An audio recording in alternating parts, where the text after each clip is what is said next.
Hey, nice to meet both of you. I'm Taylor Sanders. I'm a lead encounter designer on the World of Warcraft team, and my primary work revolves around reading content. Beautiful. All right. And I'm Andrew De Sousa. I'm still a lead encounter designer. My responsibilities are Dungeons and Mythic Plus. Beautiful. All right. So I wasn't too far off. Okay. Super excited about Ghost of Koresh finally. 11.2 cannot come any sooner, man.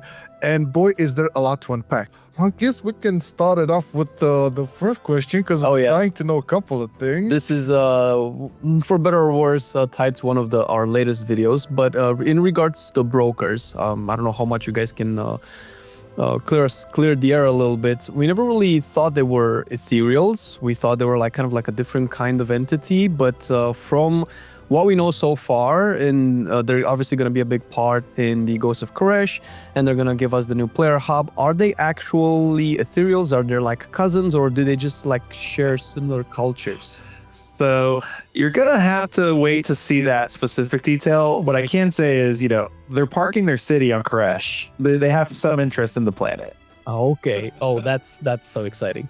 Beautiful. Yeah. Okay, so But I think for players who are interested in that part of the lore, this is definitely going to be a quest line you're going to want to play through and pay close attention. Can wait. That gets our juices pumping.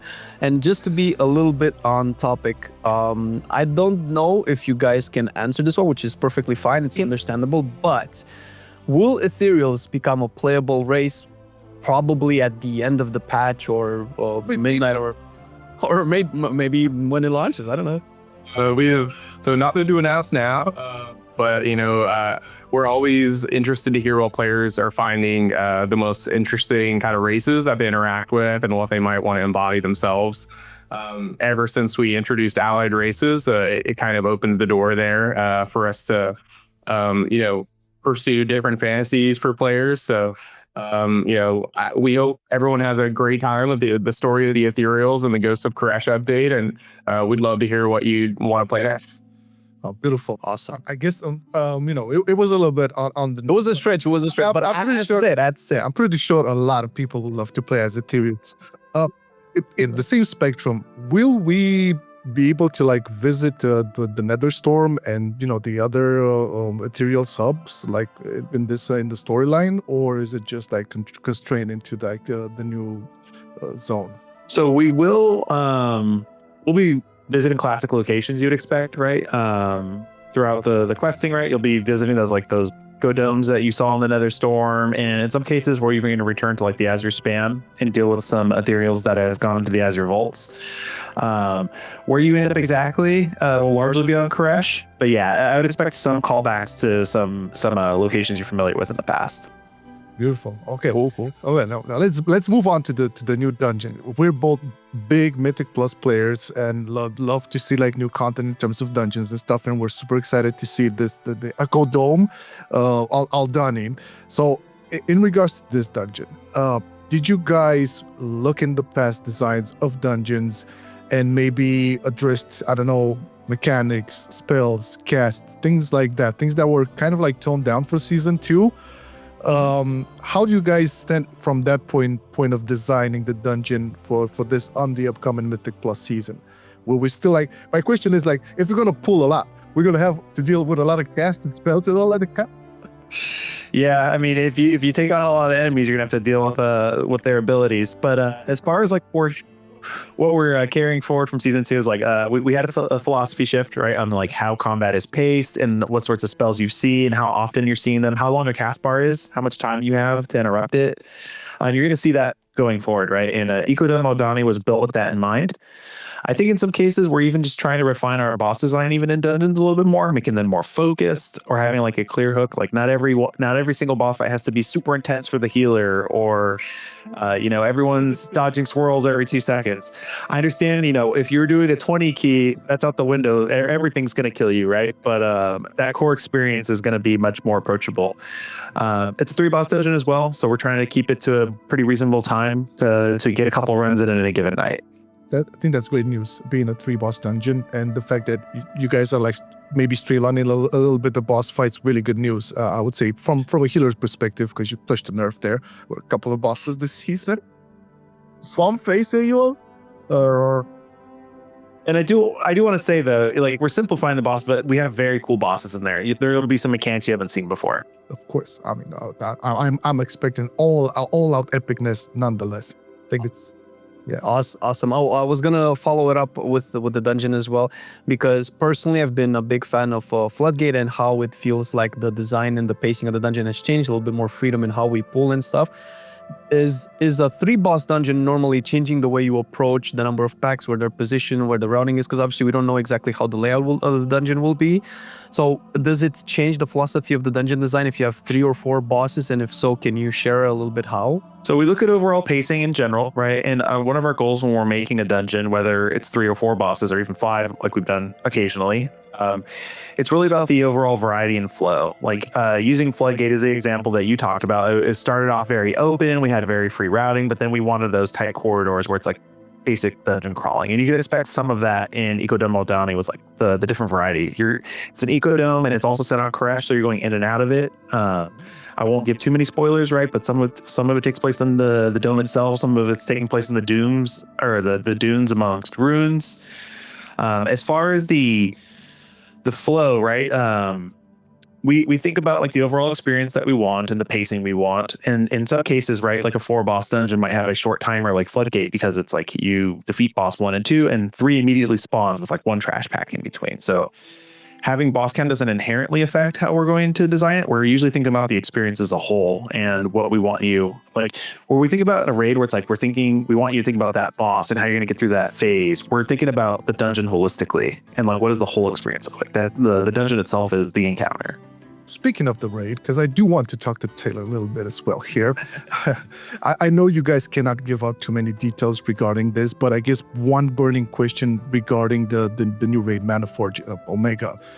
Is this the first raid designed with this whole, maybe players won't be able to need certain add-ons or WeakAuras and stuff? Is this the one that where we're going to see this actually start to be applied more and more? Yeah, so great question. I think in the past, as Ian's talked about our approach to add-ons for the long term, this really is a long-term goal of the team. The eventual removal of add-ons in combat and the type of computational add-ons that have aided in combat over the years, I think will be a long-term goal for us. So it's not something that we have designed in tandem necessarily with Maniforge Omega, the new raid coming, and the Ghosts of Koresh update. But it is something that the team's really taking very seriously on the long term and examining when the right time to do that is. You do touch on something important, which is as we remove add-ons in the future, it's going to be very important for us to partner with our UI team to make sure that the content also fits, right? The same types of challenges that players are used to in a world where computational add-ons can fix problems on the fly are probably not appropriate for a new world where they have to do much of that in combat collaboration amongst themselves, right? Either in voice comms or with in-game systems like pings and markers. So we're aiming at assisting and creating more tools for players to be able to communicate with each other over time. But this isn't going to be something we do quickly because we really want to do it right. And it's going to be something I think that's going to be on a longer term scale than the Ghost of Koresh update. Okay, awesome. I want to quickly follow up on that. We have a couple of questions here, but things are popping up as we go. So I'm guessing you guys know, still in terms of like the raid, in some cases, some people, us included, kind of got a little bit overwhelmed with what was happening on the screen, and then the PCs started to really, use all their cylinders, and you see frame drops and stuff like that. You guys are aware of this feedback, right? Is this something that you also take into account when you make mechanics and because it looks we want to see like super epic stuff and new color schemes and spells and all of that. But in terms of like how is this balance between like making cool mechanics, fresh mechanics, visual like candy, but also not kill the frame rate? Yeah, absolutely. So it's always a balance. There are a lot of parties trying to operate in the same space as we develop in terms of like both visual clarity and performance, right? We want the world, of course, to look incredible, and that takes some tax. We also want class abilities to feel really awesome and empowering, right? We want players to feel like a hero with every button input. And so class visuals need to have some, impact on the world. And also as, lasers sweep across the screen or dragons breathe fire on your raid, we want those things to occupy a certain amount of space. So it's always a balance to try to make sure that our raids are both spectacular visually, but also performant. Something we've done recently to allow players to better assess their own performance, and if add-ons are impacting those performances, or in your add-on menu, you actually can see your CPU usage now from add-ons. And we welcome more feedback about that as we go into the future. Hopefully that allows players in their feedback to be able to understand exactly how much those add-ons are affecting their performance. So yeah, it's always a balance, and performance is very top of mind, especially in a raiding environment where you may have 29 other friends casting spells at the same target. I have like a personal question. So we don't know obviously a lot about the raid, but what we do know from so far is that the encounter with the raid doesn't really end favorably for the player, from what we understand. The question has kind of like two parts. One, this is in terms of like lore, this is cool because it's not as predictable anymore, and sometimes the good guys don't always win. Maybe this normally creates tension to the next patch and the next content update. Game of Thrones vibe a little bit over there, A little bit. So is this something that you're open to do more in the future? And the second part of that is whatever reveal happens that tells us that we didn't actually win, is it the so-called mythic phase of the last boss, or is this something that everybody in all difficulties will be able to experience? Well, I can't share anything about the mythic version of the end boss as much as some folks might like to hear about it, especially in our competitive community.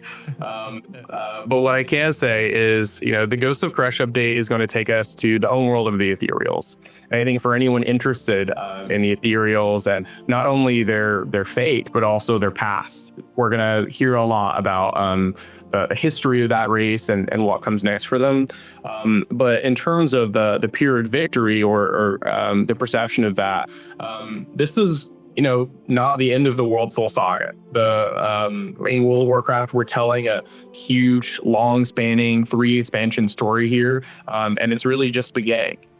So we may see a conclusion for the Ethereals here and a closing of a chapter, but Xal'atath is out there, and she may have taken a backseat briefly in the liberation of Undermine, but she'll be back in full force and up to her schemes in this update. All right. We cannot wait for it. Can you tell us more about what the general player experience might be with the new content, phase diving, exactly what that would entail? What can we expect from it, and any juicy stuff that you can share? Yeah, I can speak to this a little bit. So in the outdoor world in Crest is a world that has, as you can see, it's a shattered world, right? A world that has had a history that is very volatile. And so there are a lot of latent energies and void power sort of like hanging out in the area. So among the wastes of Crest, players are going to find access to a powerful item called the Resharii Wraps. It's an ethereal artifact that every player will be able to obtain in the Ghost of Crest update. And this is going to allow them to sort of phase into a different version of the world, right? They're going to become energy, much like the Ethereals become energy, and be able to interact with new objects, see new enemies, and encounter new monsters while they're diving into this sort of arcane version, just shadow version of the sands of Crest. So there will be plenty of content in the outdoor world to engage with, and plenty of rewards to accompany them. Regarding the Dinars stuff and Uncapped Crest system, are you guys like willing to do this consistently, like halfway through a season, or have you given it a thought to maybe just let it go right out the box? Just asking. Yeah. So I think we've heard a lot of great feedback from the mid-season turbo boost that we implemented in season 2. We'd love to hear more player feelings about that. I think what has been really apparent to us is that this has been a real breath of fresh air. It's allowed players who are pursuing those mid-season goals, like Keystone Legend, Keystone Hero, right? Maybe AOTC or Cutting Edge, to really like give them that extra, bite to chew, right, in mid-season. So I think we're very interested in some type of mid-season boost again. Whether it takes the same form is something that I think we're still discussing and designing. So we've generally think the feedback has been good about this type of refresh, but we are trying to, this is kind of the first time we've done something like this, right, in the seasonal model. So I think when we take another swing at it, we're going to just consider feedback very carefully, and we don't have any details to announce right now about what form that might take. Yeah, for what it's worth, it definitely got us all pumped up to do way more content. Much more Dungerino. So that was good. I think it's for the best to continue this in season 3 as well. It's definitely a banger. I also wanted to ask something that came a little bit new in season 2, and what your thoughts are about it going in season 3, and that's particularly for the Brazilian keys, and how you guys see it on your end. First of all, for us, it's been a almost net positive experience when it comes to pushing keys with your friends. I've heard the mixed opinions about it, but I was curious how you guys see I would guess might have been an experiment. I don't know if you intended to keep going with it in season 3. And if you do, I have a slight follow-up question. Are you willing to change the key level at which this would apply? Would it be able to be applied a little bit sooner for people who still want to push but maybe find it difficult to get into groups and lower keys? Or is this a risk at bottlenecking players into specific key levels? And because it's like a +7 is resilient, nobody's going to do a +6 or something like that. Yeah, so I can speak generally to some of our thoughts about the resilient key system. I think generally feedback has been pretty good here, and we've been pretty happy, playing with it ourselves for how it feels. I think it's been able to give players a really natural goal to try to achieve in the system, and feels like there's some like a stopper there for them, so that there's a clear demarcation between sort of progression and then also where they can start really pushing and experimenting with strategies. So we've generally liked how the resilient key system has worked out in season 2, and we have no major plans to change the structure of it, but always listening to feedback, especially as we go into another season, and certainly going forward for additional seasons, we're looking at ways to improve that system since feedback has been so positive. Great to hear. So back to the Resharii Wraps. This has to be, I guess, the official quote-unquote borrowed power, more or less, item in Ghost of Koresh. So I was wondering, since we don't have much details, apart from the fact that it will definitely be something we need in the raid, and it will unlock a lot of cool stuff in the alt world, is it, I don't know, will it have any special effects, like different effects for healers, DPS, or tanks, or will it just be like a regular stat item that will just raise up until 1 point or something? Yeah, absolutely. So it will also be, in addition to being something that will allow you to interact with objects in the outdoor world, it's going to allow you to traverse in a really interesting way throughout the raid. Several different areas in the game, in the Ghost of Koresh update, the Resharii Wraps are going to allow you to really embody that fantasy of an ethereal. It will also be a very powerful item. It will be something that you want to keep on you throughout the patch. There is a socket in it that you'll be able to customize to your secondary stat. It will be upgraded throughout the patch by obtaining items from a variety of different PvE activities.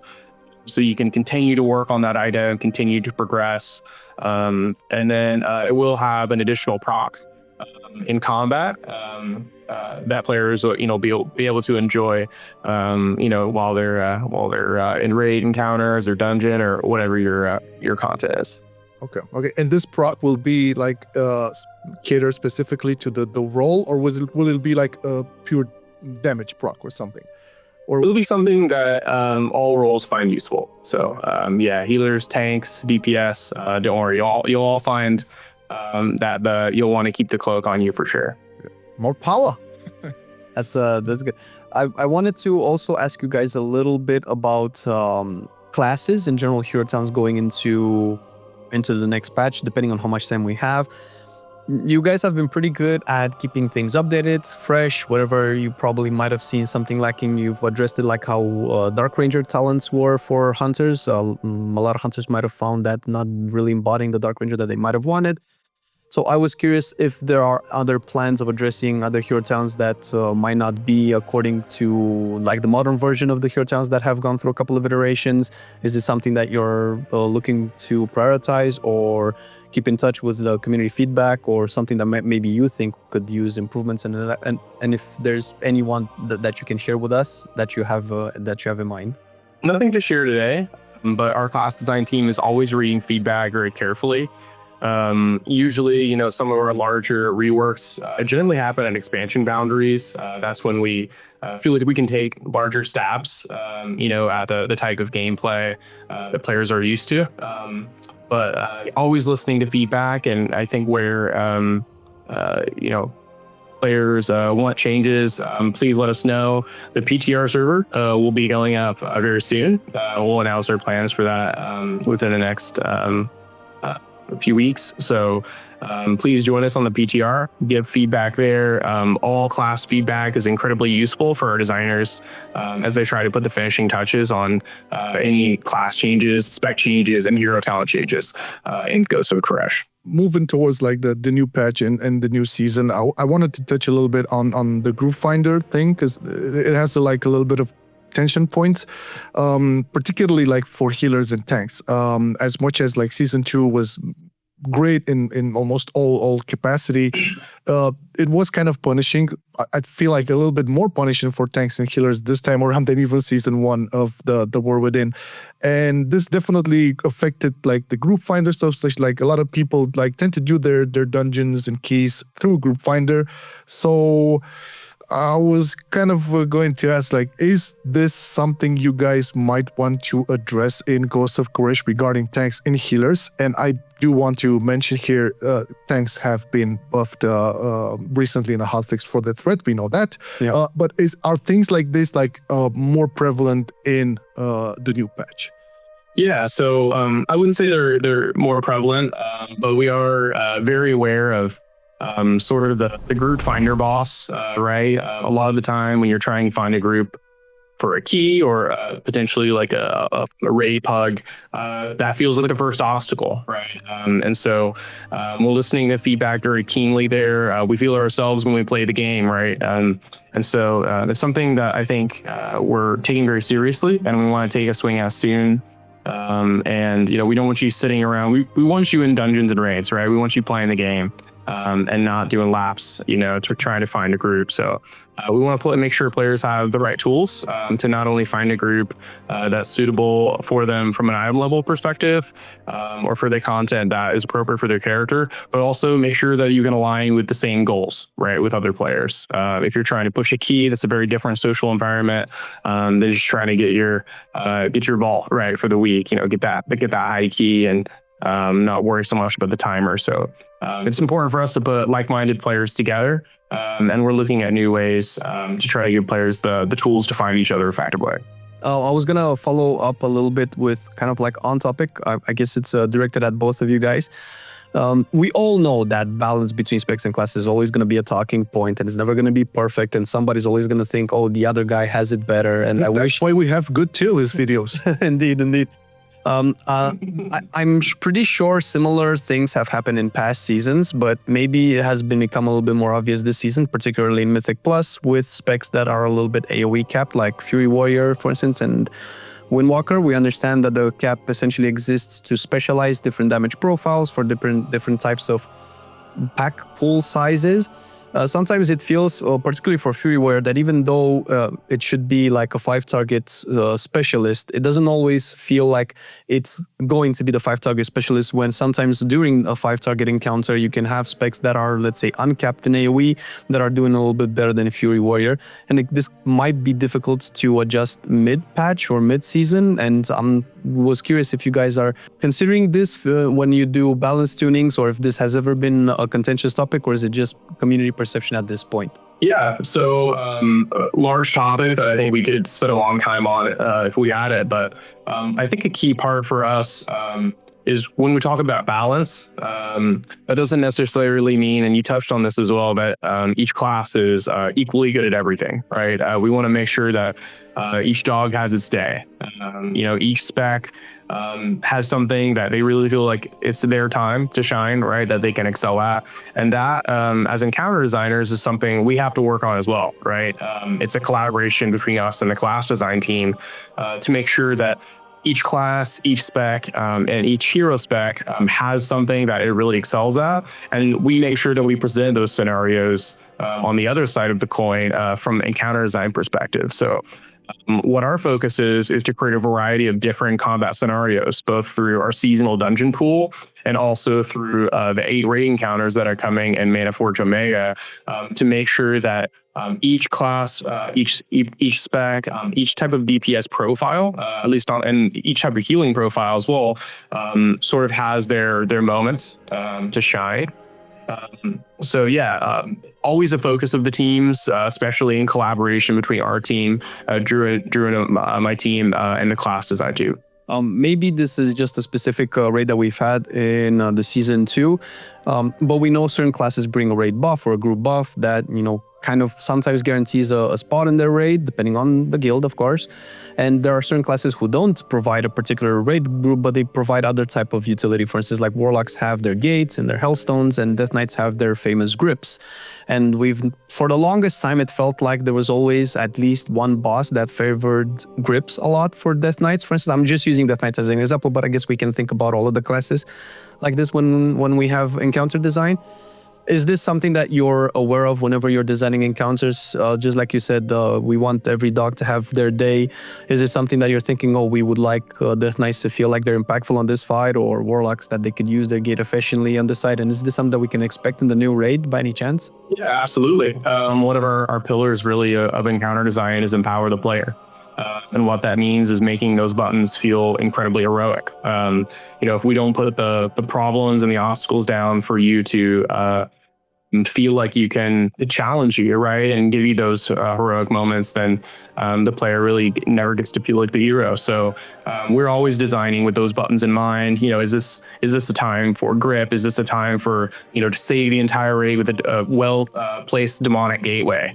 Is this a place where a power word barrier is going to absolutely shine and save our pull? So it's our job as encounter designers to put those obstacles out so that players can soar over them with all the awesome buttons that the class design team has created for player classes. So yes, it's our absolute focus. And I think in Mana Forge Omega, there will be ample opportunity for every class to shine.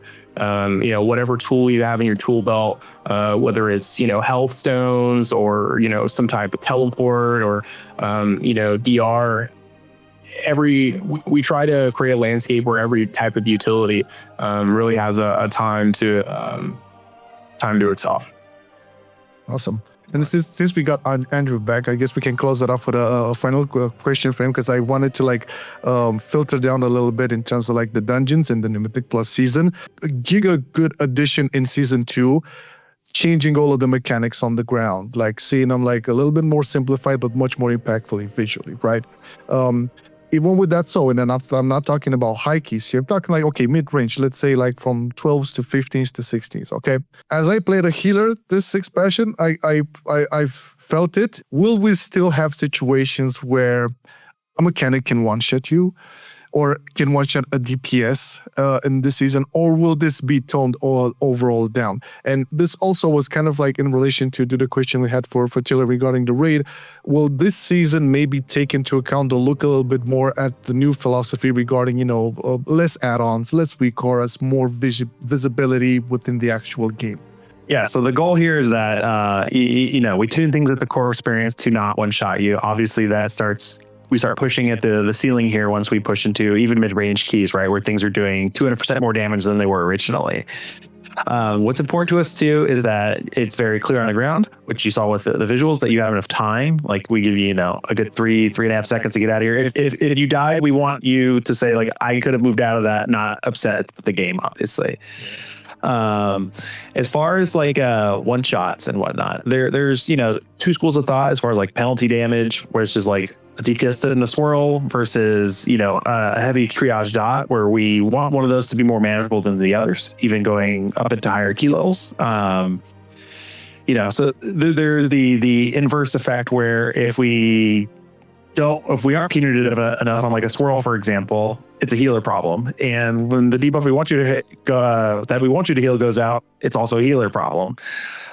So we're always taking into account, this sort of feedback and thinking about like the wide range of experiences that we're trying to serve with the Mythic Plus audience, right? We're going from 2 to 20 in this season, right? And where you're getting one shot is going to change depending on your skill level, your gear level, and your group comp. Okay, awesome. Right.